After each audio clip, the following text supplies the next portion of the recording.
Bonjour à tous et à toutes.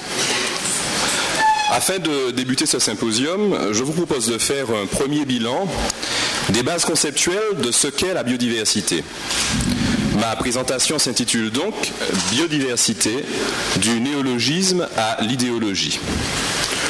L'objectif de cette réflexion est d'expliquer comment l'expression diversité biologique, initiée par les biologistes, s'est popularisée sous le néologisme biodiversité, néologisme qui lui confère actuellement une dimension et une définition beaucoup plus larges.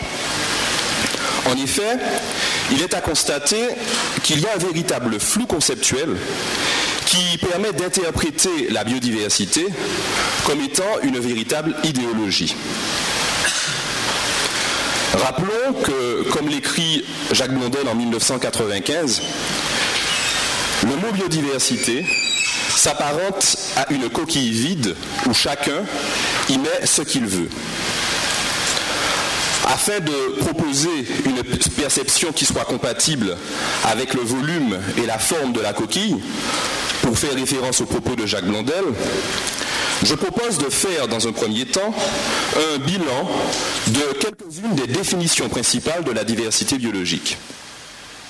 Puis, en me référant aux réflexions pluridisciplinaires menées autour de l'utilisation et de l'appropriation du mot biodiversité, je vais tenter de démontrer pourquoi et surtout en quoi la biodiversité est une idéologie.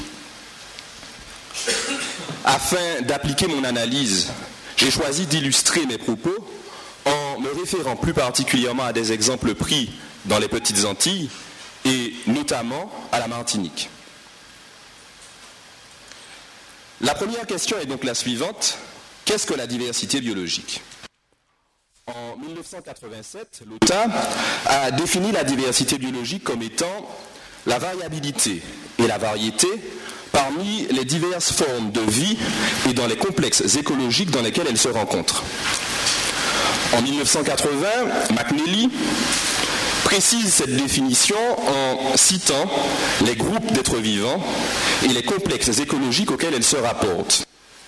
Ce sont les espèces de plantes, d'animaux et de micro-organismes, les écosystèmes et les processus écologiques. Il définit ainsi la diversité biologique comme étant le degré de variété naturelle, incluant à la fois le nombre et la fréquence des écosystèmes, des espèces et des gènes dans un ensemble donné. Cette approche, ne prenant pas suffisamment en compte les fonctions des entités biologiques, Sandlin proposera de compléter le champ d'analyse de la diversité biologique en y ajoutant la variété fonctionnelle et de toutes les formes de vie qui composent ce que nous qualifions de diversité biologique. Cela comprend la variété fonctionnelle au sein des gènes, la variété fonctionnelle au sein des populations, la variété fonctionnelle au sein des espèces, des communautés et des écosystèmes. D'autres auteurs, comme Jacques Blondel ou encore François Ramade, mettront eux aussi en avant la connotation quantitative de l'expression diversité biologique. Un bilan des définitions nous amène à conclure que l'expression diversité biologique n'est en réalité qu'un synonyme d'une activité très ancienne, l'inventaire des différentes formes de vie et de leurs fonctions au sein de la biosphère. La diversité biologique se résume donc à l'inventaire du vivant. En effet, en prenant l'exemple des Petites Antilles, il est évident que, comme partout ailleurs, la diversité biologique perçue comme étant l'inventaire du vivant n'a pas été inventée par Thomas Lovejoy en 1980 au sein de l'UICN. En se référant aux écrits laissés par les premiers chroniqueurs et naturalistes, comme l'anonyme de Carpentras, et plus encore comme le père Raymond Breton, il est évident que la diversité biologique était d'ores et déjà une préoccupation des populations amérindiennes. En effet, si l'on prend pour exemple cet extrait d'un texte de l'anonyme de Carpentras, nous y trouvons des références à des oiseaux déterminés par les Amérindiens. Il y parle de Kaharu, d'Alaru, de Cœur, de Cheur, d'Henry, de cailloux, d'Akukuya, d'Eriua, de Chibri et de Yalipou. Retenons néanmoins que l'essentiel de l'inventaire naturaliste, selon la perception amérindienne de l'époque, se trouve dans les écrits laissés par le père Raymond Breton. Ce recensement du vivant dans les Antilles françaises se poursuivra notamment grâce aux travaux de missionnaires naturalistes, de botanistes, de médecins du roi, correspondants ou membres de l'Académie des sciences. Notons aussi l'apport des représentants du Muséum national d'histoire naturelle de Paris. Prenons à titre d'exemple la collection laissée par l'un des derniers correspondants du muséum, le père Robert Pinchon. Ce naturaliste passionné a légué à la Martinique une collection d'exception stockée à la réserve du père Pinchon au Conseil régional de la Martinique. Elle comprend par exemple près de 2247 bocaux contenant des spécimens, près de 59 boîtes d'oiseaux naturalisés, ainsi que 237 boîtes d'insectes et de papillons. Cette approche organistique ou taxinomique de la diversité biologique est actuellement complétée par des approches génétiques et écologiques, et ce, grâce aux apports de la biologie moléculaire, de la synécologie et de la télédétection. Il reste néanmoins certain que, quelle que soit la manière dont il est approché, l'inventaire du vivant, soit la diversité biologique dans sa définition première, s'est orienté en fonction de la société qui la motive, de ses préoccupations environnementales, culturelles et plus encore économiques. Et c'est précisément ce précédent constat qui amène à proposer une autre perception de la biodiversité. Cela m'amène à proposer le second questionnement: qu'est-ce que la biodiversité ? C'est la publication du livre d'Edgar Wilson en 1988 qui marquera réellement l'émergence de la notion. Sa popularisation et donc son appropriation par les gouvernements lui conférera une définition beaucoup plus large à partir de la conférence de Rio sur l'environnement et le développement durable en 1992. Elle donnera lieu à la ratification de la Convention sur la diversité biologique. Cette convention peut, à certains égards, être considérée comme le document fondateur du concept de biodiversité. Le sommet mondial de Johannesburg sur le développement durable et plus récemment le sommet de Nagoya ont plus que jamais permis de préciser l'enjeu idéologique qui se cache sous l'utilisation du mot biodiversité par les gouvernements. Des auteurs comme Pascal Marty, Franck-Dominique Vivienne, Robert Barbeau, Paul Arnoul, Jacques Blondel, Jean-Claude Lefebvre démontrent toute la complexité et toute la dimension pluridisciplinaire du concept. Ainsi, comme nous pouvons le voir sur cette représentation du professeur Arnoul, Paul Arnoul, la biodiversité des uns n'est pas toujours la biodiversité des autres. Par exemple, le systématicien et plus largement le naturaliste s'intéressera à la diversité de toutes les formes du vivant, soit la diversité biologique dans son sens premier. L'économiste ou l'ingénieur s'attachera, lui, à tout ce qui concerne l'exploitation et la valorisation de la diversité biologique. L'industrie pharmaceutique, par exemple, la conçoit comme un réservoir de gènes pour les biotechnologies. Malgré leurs différences, toutes les approches de la biodiversité se réfèrent aux objectifs préconisés par la Convention sur la diversité biologique.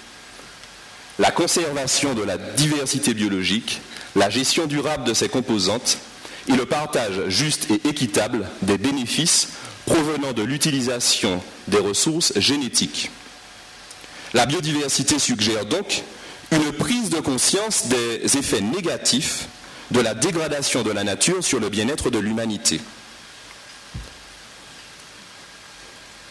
On peut se permettre d'interpréter la biodiversité comme étant un cadre de réflexion, ciblant ces problématiques sur l'ensemble des relations entre la diversité biologique d'une part et la société d'autre part. La diversité biologique est dès lors interprétée comme étant une véritable valeur pour la société. Christian Lévesque va même jusqu'à l'interpréter comme étant un médiateur entre les systèmes écologiques et les systèmes sociaux.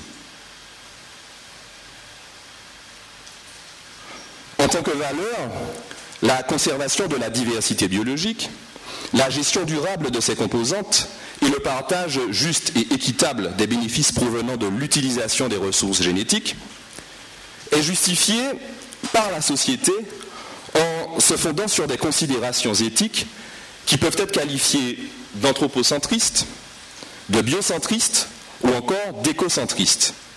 De manière simpliste, l'anthropocentrisme justifie la biodiversité par rapport à la ressource naturelle qu'elle constitue au travers de sa diversité biologique. Le biocentrisme, lui, préfère mettre l'accent sur le fait que chaque individu, quel qu'il soit, ait une valeur en soi et un droit naturel à la vie. L'écocentrisme, lui, met l'accent sur la préservation des milieux. Actuellement, la biodiversité peut se percevoir comme une véritable idéologie écocentriste à tendance fortement anthropocentriste. L'exemple de la gestion des oiseaux à la Martinique est une parfaite illustration de cette idéologie. La préservation des oiseaux a d'abord été motivée par des considérations éthiques biocentristes. En effet, la raréfaction et l'extinction d'espèces comme les oiseaux marins ou encore le haras de Martinique ou plus encore le perroquet de Martinique a favorisé une prise de conscience de l'impact de la chasse et plus encore de la dégradation des milieux sur la diversité biologique. Puis, l'idéologie écocentriste s'est opérationnalisée par la mise en protection de milieux spécifiquement pour la préservation des oiseaux. Par exemple, la réserve naturelle des îlets de Sainte-Anne, qui est un espace, un milieu de nidification pour les oiseaux à enjeu, comme les sternes et les puffins. En outre, l'idéologie anthropocentriste tend à se concrétiser par l'attribution d'une fonction de ressources biologiques aux oiseaux, notamment au travers d'activités ludiques. Cela se traduit par exemple par l'aménagement et la découverte de sites ornithologiques. À titre d'exemple, on peut citer l'observatoire de l'étang des Salines, situé sur la commune de Sainte-Anne, ou encore l'observation des oiseaux fréquentant le rocher du Diamant grâce à un système de vidéotransmission sur la commune du Diamant. Afin de conclure cette présentation, je souhaite simplement que nous retenions que la biodiversité, par-delà sa définition biocénotique, soit l'inventaire et la connaissance du vivant sous toutes ses formes et à toutes ses échelles, est une véritable idéologie dont les mots d'ordre sont protection, conservation et valorisation de la ressource que constitue la diversité biologique dans une approche intégrée aux besoins économiques de la société. En d'autres termes, et je peux concevoir que cela soit discutable, je propose d'interpréter la biodiversité comme une manière de développer durablement l'utilisation de la ressource biologique.